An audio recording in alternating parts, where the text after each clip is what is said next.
So today is hexagram number 2, and this one is called the Receptive. And I also like to think about it as kind of this direction of the self, this compass that we have inside of us. And I just wanted to open up with some thoughts about kind of the new age that we're coming into right now as humans. We've spent the last thousands of years evolving as thinkers, so our brains have grown a lot in the last thousands of years. And the time has actually come for us to evolve in a more deeper way and to kind of set aside our thinking for a while and focus on our solar plexus, which is our emotional center. And there's this big mutation that's happening right now where we are becoming more emotionally intelligent as human beings, and we're actually using our solar plexus as this kind of second brain. And not everybody has gotten to this point, but that's kind of the upcoming evolutionary change that's going to be happening. So all of this stuff about shadows and gifts and frequencies that I talk about is because I want to be a part of ushering in this new age where we actually use our emotional intelligence over our mental intelligence.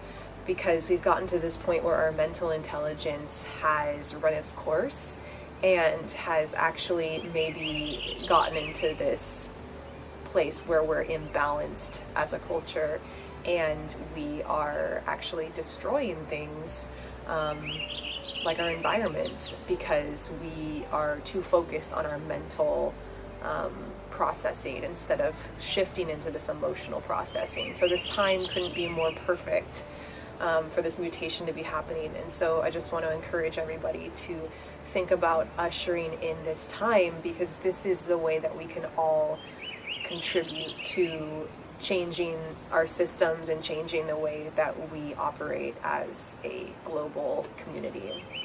So this is why I like to focus on human design and gene keys and the I Ching and all the stuff, because ultimately when we raise our frequency and find our soul purpose and our soul imprint, we actually are moving ourselves into the right position for where we are best suited. And that kind of destroys any ideas of competition and survival, because we actually can move toward unity. And the highest expression of this second hexagram is unity.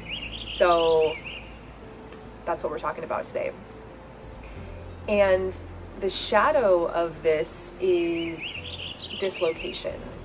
And dislocation comes from this feeling that we're not actually a part of our environment, that we are out of harmony with everything in some way. I think we all kind of feel that, like this deep feeling of not really being in the right place or not really feeling connected to everything. And this shadow, along with the shadow I talked about in the first hexagram, entropy and dislocation combined really cause us to lose trust in life and cause us to feel lost and isolated. You know, when we live out of fear, life is way different than if we live out of trust. And I think it's really, really hard for us to understand how to switch from fear to trust, because we haven't made that actual genetic change within ourselves. And when I talk about these hexagrams and things and gene keys, it's all about becoming aware of the shadows, and then through that awareness, the transformation happens. So this isn't something that we force. This is something that kind of happens to us as we are devoted to looking at our fears. We have to be devoted to looking at our fears, because our fears are the things that are running us if we're in survival mode, and if we feel dislocated from nature and from our environment and from this world that we are an integral part of. I think it's interesting that we feel separate from something that we are obviously so much a part of. Do you think a tree feels separate from everything? Do you think the animals feel separate? Why do we feel separate? Why do we have this shadow of dislocation inside of us? So ultimately, the shadow of dislocation is purely an illusion that a lot of us give into. We have to embrace our shadows and look at them with honesty if they're going to transform into the gifts that they truly are. It's almost as if we have to feel that dislocation to really understand what unity is. You know, there's no way to see unity without seeing dislocation. We have to see those polarities almost to understand why it's important to grow. And, you know, I don't know why we're here ultimately. I don't know the deep truths of the universe. What I do feel like I know within myself is that we are here to journey together through this stuff. And that's why I share it, because it can get really overwhelming and confusing for a lot of us. But I think that comes from us trying so much to figure out what's going on with our brains, that this shift into our emotional understanding and our emotional body might bring about realizations that our mind could never come to on its own. We have no idea, you know, and that's why we continue onward. That's why we see what it feels like for these shadows to become gifts. Because when you raise into a high frequency, your entire outlook on suffering and life and dislocation and unity and all these things changes so much, because you actually are feeling something that is unexplainable in words. And I'm speaking from experience. I really am. Like, this last year, working through my shadows and coming into these gift frequencies has completely revolutionized the way that I feel about life and the way that I feel about why I'm here and the way I feel about my connection to all of it. It's really been an amazing thing, and I want to share that with people, and I want people to feel this also. So, you know, ultimately it's the awareness of our shadows that does the work, not our brains. We can't think about changing, we just have to embody it. So this hexagram is the most feminine of all the hexagrams. It's the feminine hexagram, meaning that its approach is based on unity, surrender, and trust, because those are very feminine qualities. And I'm not talking about male, female. I'm talking about feminine, masculine, not gender, not anything like that. Like, this is purely just these forces in the universe. So to live out of unity, surrender, and trust creates a very, very high frequency in a person. Like, imagine if you really lived based on those things every day. That's so different than living in fear. And there's two ways that this hexagram manifests in its shadow form. And the first one, I think a lot of us can relate to. It's feeling lost. And this kind of describes with being out of alignment with our universal destiny. So if you believe that we have a universal destiny, which I kind of am starting to really see through these soul imprints that human design and gene keys and the I Ching kind of give us, is that we were brought here with a very specific purpose and imprint to do a certain role. And when we don't know this about ourselves, or we allow conditioning and expectations from other people to distract us from who we really are and what we're here to do, then we can feel out of alignment with our destiny, and we can feel that feeling of being lost. And this really is a detachment from the spiritual realm. This is when we dive into the mechanical world of society, and we forget that magic exists, and we start to live in this mundane, colorless world. It's kind of this attempt at control, that ends up separating us from a life of connection and harmony. And the other way that this shadow can manifest is through being very regimented. So this is more on the side where you react to your feeling of dislocation by attempting to control things more. And it really stems from anger and fear. Everything stems from fear, really, but anger is kind of a manifestation of fear. And so there's a deep anger that you don't know what's going on, and there's a deep fear that you don't know what's going on. And so the reaction to that is trying to control it as much as possible and figure it out as much as possible. And, you know, in a wide sense, this is sort of how our religions and science kind of describes life. It's an attempt to control life that separates us from connection and harmony. So from there, the gift of all of this is orientation and unity. So how do we actually move from this dislocation into reorientation? I think our life kind of does it for us. That's a hard thing to explain, that trust, that just deep trust in life. It can happen maybe through an experience, through a friend, through a therapist, through death, through a crazy trip, whether that's a literal trip or a psychedelic trip. And anything that really awakens you to your deeper self, your deeper truth, will start this process. And you know, evolution is really leading us to this unity. Like I said, with the solar plexus mutation, this is actually where we are headed. And so we can decide to jump into the current of that or not. You know, we have that choice. And the gift of orientation is basically us operating out of our highest biological expression possible. And you'll notice when you're kind of rising into this gift, when you start noticing synchronicities in your life. And synchronicities are just when we notice connections, we notice crazy coincidences, and we notice life organizing itself around our deepest desires. I think with manifestation these days, people think that it's this cosmic, like, ask for what you want and you'll get it kind of thing. But I think it's more about orienting yourself with your design, with how you were created to be, that really brings about these synchronicities and gifts in our life.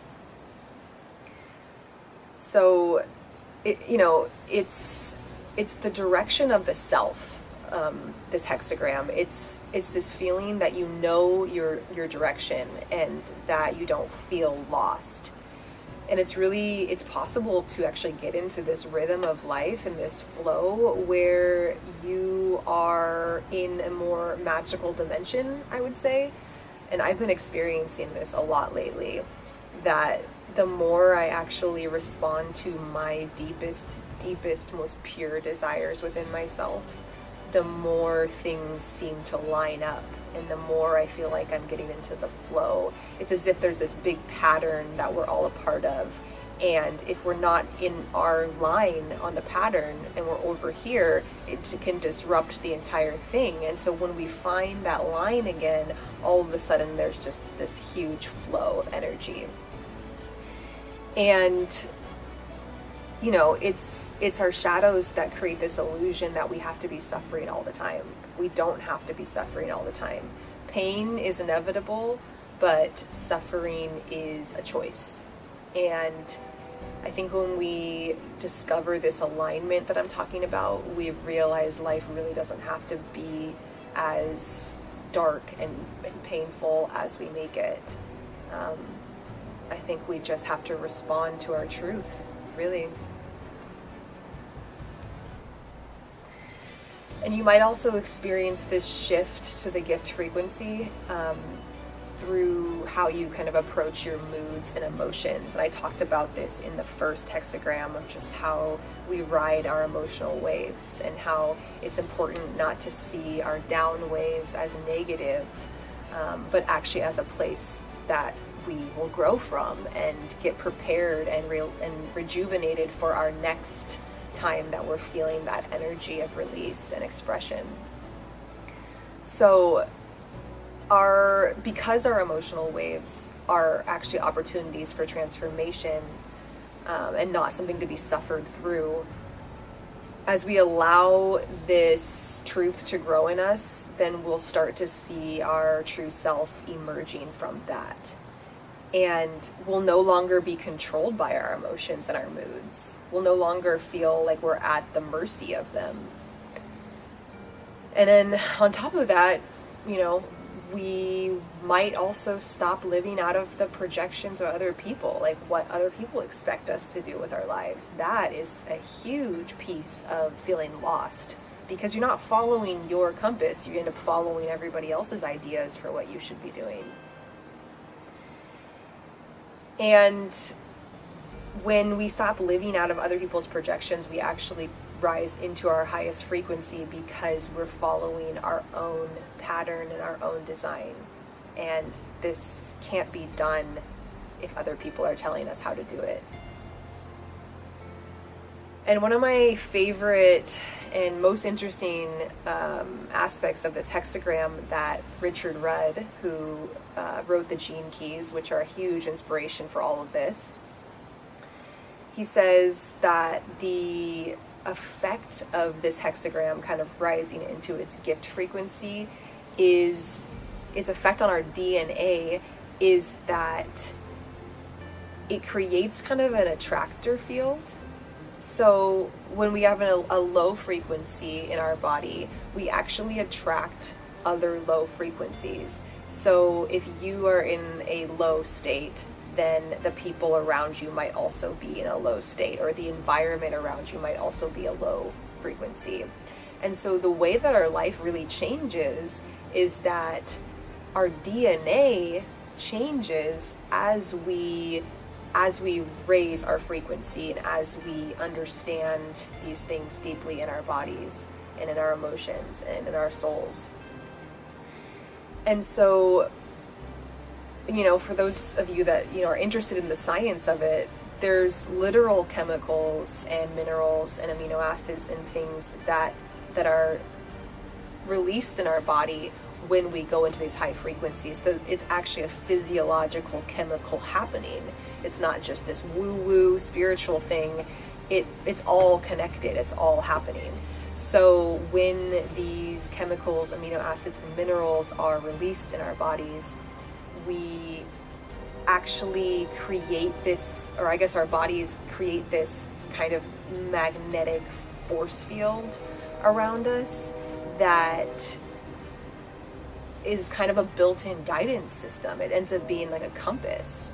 And I think because we all feel so lost and dislocated so much of the time, coming into this gift can be incredibly illuminating and give us so much direction and so much peace about what we're doing.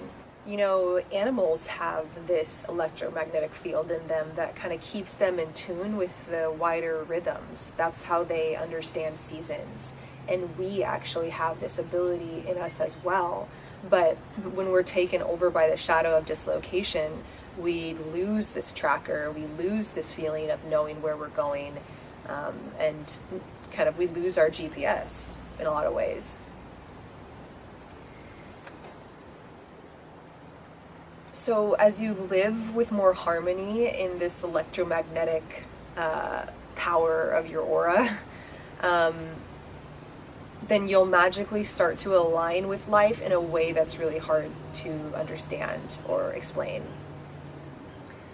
These will literally be like these mineral conductors getting us into tune in our body.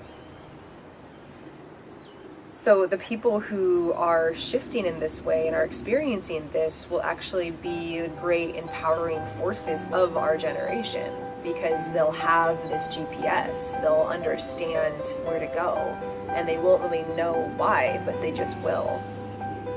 Now I want to read a poem/meditation that I wrote for this hexagram, and if you would like to close your eyes and get comfortable, then go for it. If not, just listen. And I like to write poems about these ideas because I feel like sometimes information doesn't always permeate, especially since we're talking about how we used our minds way too much to try to understand things. So I like to use poetry as this connection to the emotional self, in the hopes that it actually permeates in a deeper, more mysterious way. So, and I love poetry. A deep cavern lies in the pit of your being, unable to be filled, unable to move. A cavern of fear that exists as a constant reminder of our dislocation, our lack of direction, connection, and control. An aftertaste, even in joy, a darkness, a glitch in our gut, a shadow that hides us from our connection, engulfs us in a cage without direction, meaning, or hope. A fear that we are going to destroy ourselves in the pursuit of home, the home we've searched for since the moment we were born. Put your hand on your chest and feel the numbness there, and feel the power there. Breathe into the numbness. Release the tightness and feel the power behind the block, the love that unlocks. Put your other hand on your stomach and feel the dislocation, anxiety, and fear. Feel the fire, the power of your source as it burns behind your block. Imagine the numbness being filled with light and the dislocation being burned by your deep knowing. Feel the power radiate from your chest and the burning in your belly. Straighten your spine and project your chest outward. This is your power stance. This is you in a deep state of knowing. You are an eternal and ancient being, not a lost human. It is your shadows that convince you that you are somehow lost. How can you be lost when you are everything in existence? This is the wisdom from the past, when tribes understood the interconnectedness. Led astray by our brains from our primitive awareness, but now it's the dawning of a new age. Now our evolved minds can step aside, allowing the light of our emotional intelligence to lead, transforming suffering to strength, from fear to grace. We are not lost, nor are we in complete control.